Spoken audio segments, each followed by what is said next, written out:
Hello my dear lovely audience, আশা করি তোমরা সকলেই ভালো আছো। আজকে আবারও হাজির হলাম একটা নতুন ভয়ঙ্কর গল্প নিয়ে। আজকের গল্পটা একটু স্পেশাল এবং একটু বেশি ভয়ঙ্কর। গল্পের নাম হলো শ্মশানঘাটের ভয়ঙ্কর আত্মা। বৃষ্টি পড়ছিল সারা বিকেল। হঠাৎ যেন থেমে গেল রাত নামার সময়। চাঁদ ওঠেনি, বাতাস নেই, শুধু মাঝে মাঝে ভাঙ্গা বাস চোট থেকে কুকুরের চিৎকার। রাফি, সে শহরের একটা ছেলে, আজই প্রথম এসেছে এই অজ গ্রামের এক গলির মধ্যে থাকা পুরনো কাঠের দুতলা বাড়িতে। সে একজন ভ্রাম্যমাণ বিক্রেতা, জায়গায় জায়গায় গিয়ে পণ্য বিক্রি করে। রাত কাটানোর জন্য এই বাড়িতে তার কাছে এক বন্ধুর মামা ভাড়া দিয়েছেন। কিন্তু গ্রামের লোকজন এক গলায় বলছে, শ্মশান ঘাটের এতটা কাছে কেউ রাত কাটায় না। ওখানে আগুন নিজে নিজে জ্বলে আর গন্ধ আসে পুরা চামড়ার মতো। রাফি হেসেই উড়িয়ে দিয়েছিল। সে আধুনিক, বাস্তববাদী আর এসব ভয় বিশ্বাস করে না। কিন্তু রাত যত গভীর হয়, কিছু একটা যেন বদলাতে থাকে চারপাশে। ঘরের দেয়াল থেকে কষে পড়ে চেতে প্লাস্টার। বাতাস ভারী হয়ে যাচ্ছে, পচা কিছু একটা গন্ধ আসছে। কিন্তু রাফি যখন দরজাটা লাগিয়ে শুতে যাবে, তখন সে প্রথম শব্দটা শুনল। টুফ টুফ একটা শব্দ, অনেকটা পানি পড়ার মতো। কিন্তু সেটা পানি পড়ার শব্দ নয়, যেন পেঁজা পা দিয়ে হাঁটার শব্দ। টর্চ হাতে নিয়ে সে বের হয়ে বারান্দায়। সামনে বিশাল ফাঁকা মাঠ, আর তার এক কোণে রয়েছে শ্মশান ঘাট। সেখানেই সে প্রথম দেখতে পেল নন্দিনীকে।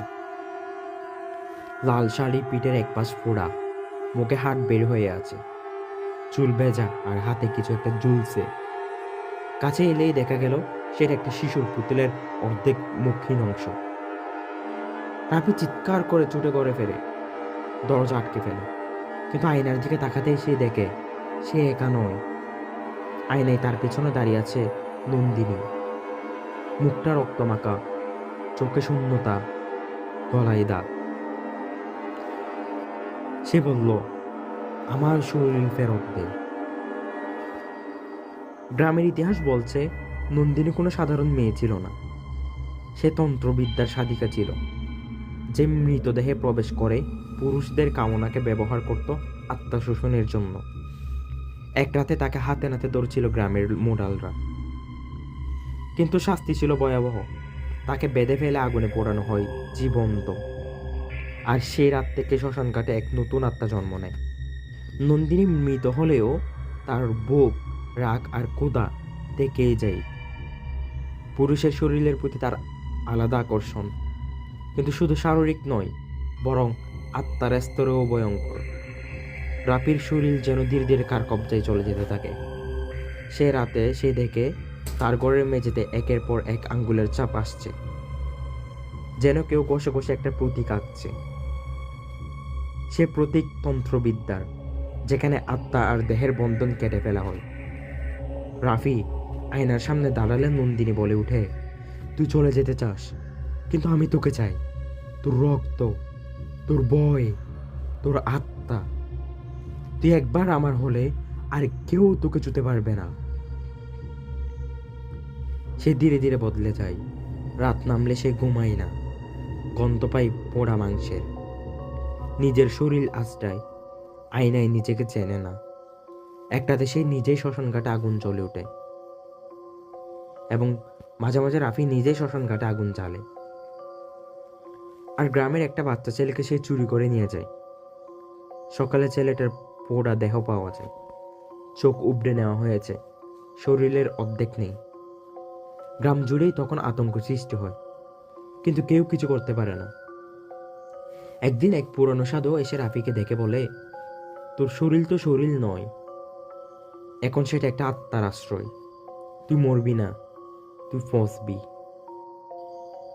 রাফিকে বেঁধে রেখে তন্ত্র শুদ্ধি করা হয়, কিন্তু তান্ত্রিক হঠাৎ চিৎকার করে ওঠে, ওর ভেতর তো শুধু নন্দিনী না, আরো আত্মা জমে গেছে।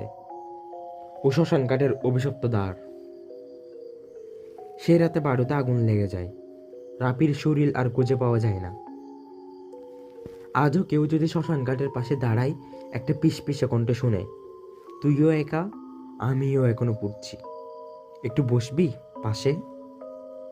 আর আয়নার সামনে দাঁড়ালে নিজের চোখে দেখতে পাই পেছনে একটা মুখ, পোড়া বিকৃত, কিন্তু মুখটা হাসছে।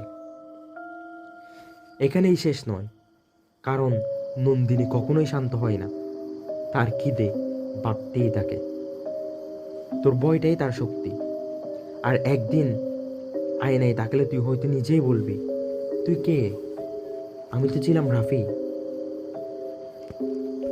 কিন্তু রাফি ভাবে সব কিছু শেষ হয়ে গেছে, নন্দিনী হয়তো চলে গেছে। কিন্তু তৃতীয় রাতে একটা অদ্ভুত ঘটনা ঘটে। রাফি গভীর রাতে ঘুম থেকে উঠে দেখে বিছানার পাশে রাখা টেবিলের উপর একটা চিরকুট পড়ে আছে। কোনো কালি নেই, লেখা রোহিত রক্তে, কাপা হাতে লেখা, শেষ শরীরটাও পুড়েছে। এবার তুই আমার চিরকাল। চিরকুটে লেখা ছিল। তারপর থেকে প্রতিদিন রাতে সে খেয়াল করে ঘরের দেয়ালে পোড়া আঙ্গুলের দাগ বাড়ছে। ঘুমালে তার শরীরের বিভিন্ন জায়গায় জেগে ওঠে দাগ, আঁচড় আর কামড়ের চিহ্ন। একদিন সে ঘুম ভেঙে দেখে তার পায়ের নিচে কেউ শুয়ে আছে। তাকিয়ে দেখে সেই মুখ, আধা গলা, হাত বের হয়ে থাকা, মুখের এক পাশে কোনো চোখ নেই। তবু সেই পাকা চোখের কোফা থেকে যেন কিছু একটা তাকিয়ে আছে তার আত্মাভেদ করে।